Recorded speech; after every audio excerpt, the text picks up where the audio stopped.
What's going on, everyone? My name is Josh and this is the Each Adventure channel. Welcome or welcome back. In today's video we're going to talk about my recent trip to the Beta Motorcycles 2019 factory demo here in Southern California.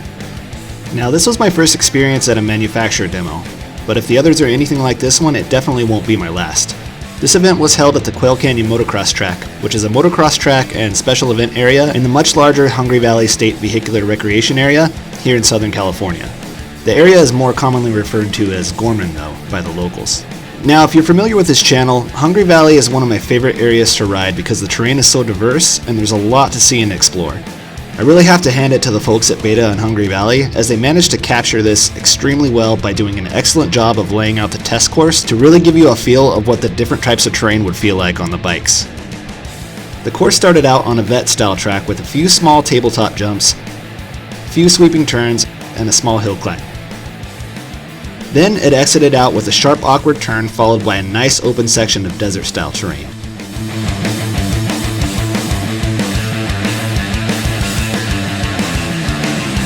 After another sharp awkward turn, the terrain turned to a deep narrow sand wash, which was a lot of fun for putting the various bikes through their paces.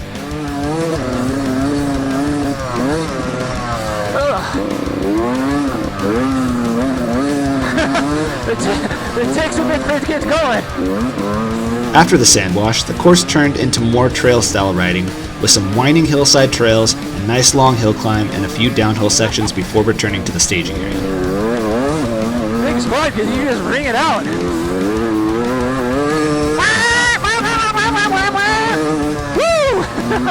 Woo! Speaking of putting the bikes through their paces, Beta brought all the motorcycles in their lineup, and I mean all of them. You could literally test ride anything from the 125 RRS all the way up to the 500 RRS and everything in between. This included all the race edition bikes, the X-Trainer 300, and even the trials bikes. Unfortunately, since this is Southern California, which is home to lots and lots of dirt bike riders, I didn't get a chance to ride every bike in the lineup. Instead, I arrived with the specific goal of riding the 125 RRS, the 390 RRS, and the X-Trainer.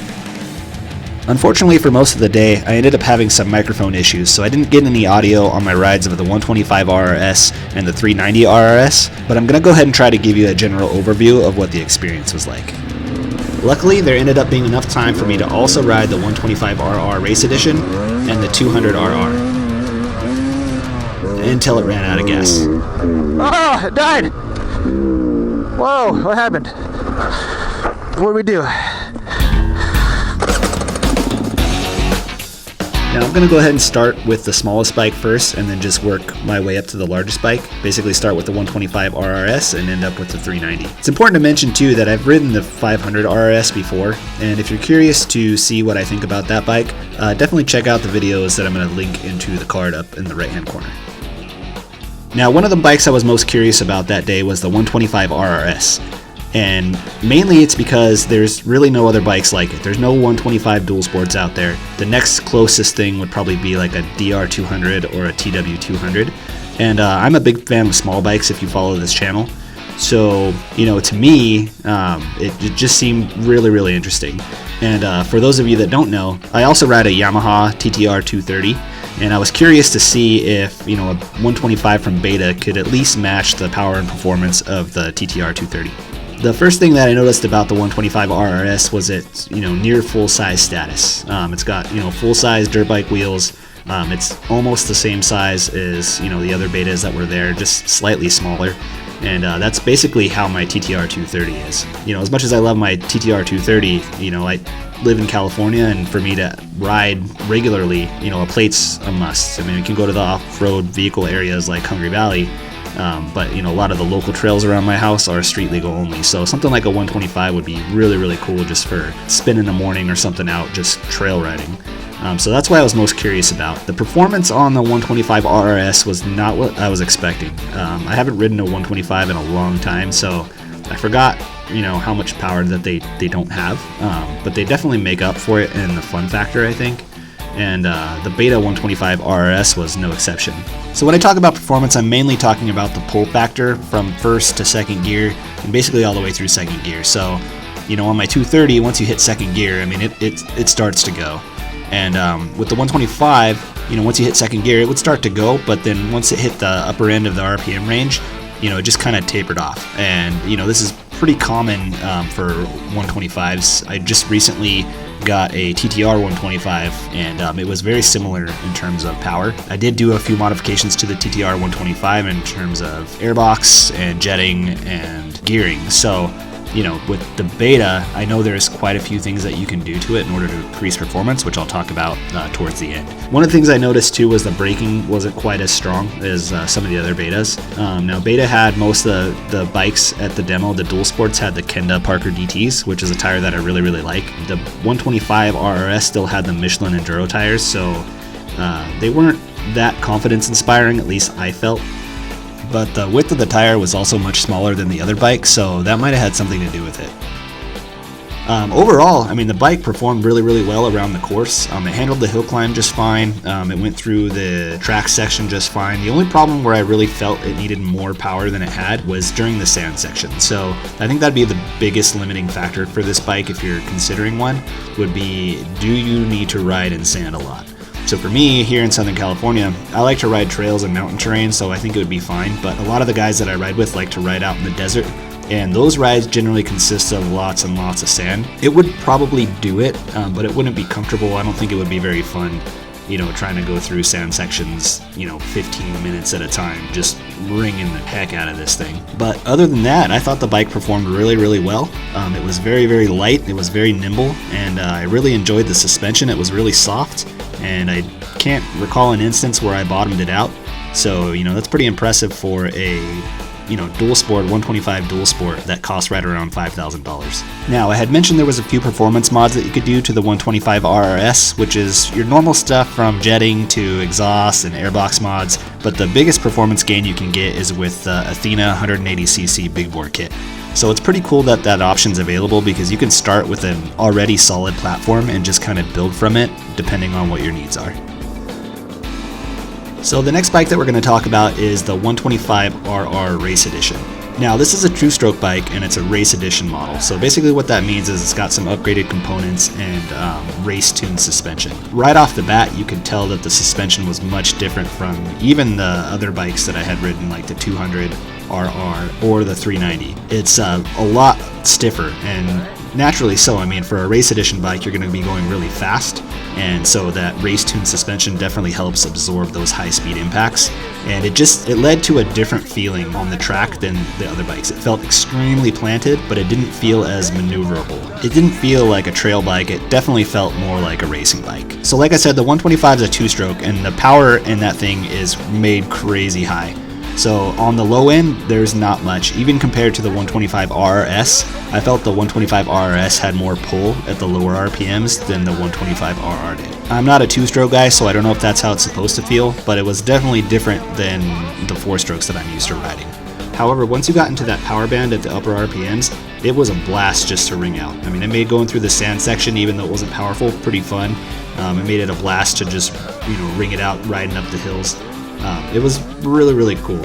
And so that's another thing I noticed between the 125 RRS and the 125 RR. I felt like the 125 RRS had better pull up the hills. I remember hitting that first hill climb and feeling the bike just kind of bog down, and I was like, whoa, this is really weird. So definitely had to use the clutch a bit on that one and get it up into the upper RPM range so I can climb it. And the same thing was true for the sand and that second hill climb. I kind of got the hang of it by then, and after that it was just a lot of fun keeping that throttle wide open. This bike is much more designed to be ridden fast. So the next bike that we're going to talk about is the Beta 200RR. The 200RR is a two-stroke, and it's Beta's newest in the RR lineup. It's an electric start, oil-injected two-stroke, which is pretty awesome. No mixing gas, just gas it up and go. So compared to the 125, this thing felt like it had light years more power. That extra 75 cc's really went a long way. It was a lot more responsive right off the throttle. The suspension was a lot softer considering it wasn't a race edition bike, so it felt more maneuverable. It would be a really fun trail bike, but with enough power to do desert riding, I think. It handled the tabletops no problem. It handled the hill climb no problem. It was really fun to just kind of ride around on the track, but unfortunately I didn't get to finish the whole course with it because about halfway through I ended up running out of gas. Considering it was my last ride of the day, I wasn't too bummed out about it, but I really wish I could have finished the rest of the course because I didn't get to hit the sand section and I didn't get to hit the second hill climb, which was a little bit more fun than the first one. Luckily the bike was light enough that I was able to just push it back to the staging area, but from what they told me when I came back, Beta would have came and got it, I could have just walked out of there. But good thing to know that you can, that it's light enough to maneuver around if you happen to run out of gas like I did. Overall, I was incredibly impressed with the 200RR. So much so that it was a toss-up as my second favorite bike between that and the X-Trainer 300, which we'll talk about next.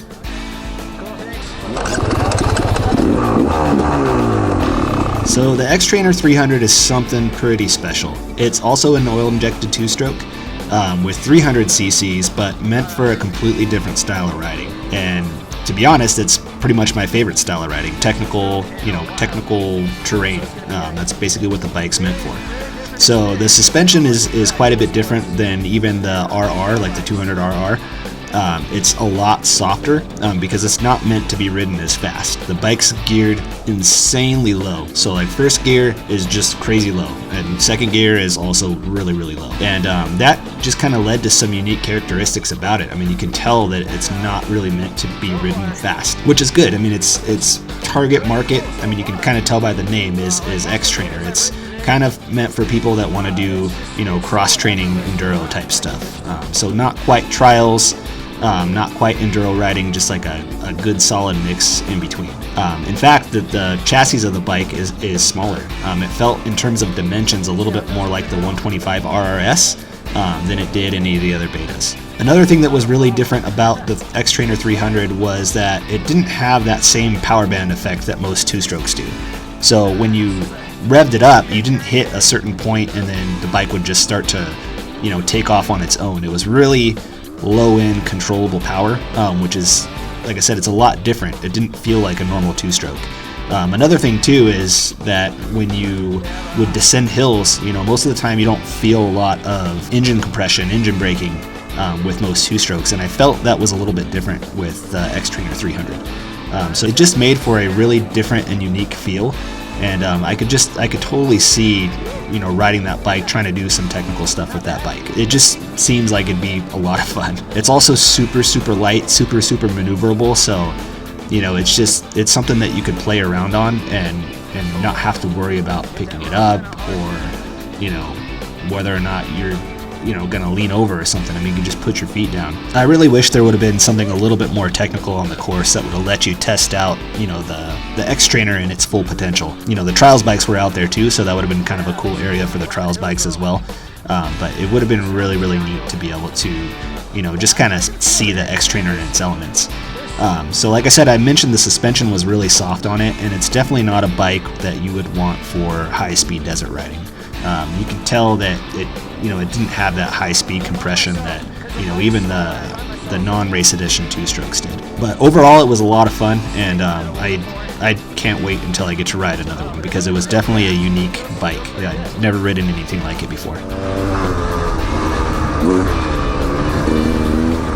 And now we finally get to my favorite bike of the day, which was the Beta 390 RRS. Now, like I said, I've ridden the 500 before, and the 500 is an amazing machine, but I've heard a lot of good things about the 390 coming into this demo, and so I was really curious to see what all the fuss was about. I'm going to try to keep this short because this video is running kind of long, but basically the 390 is everything I liked about the 500, but just less intimidating.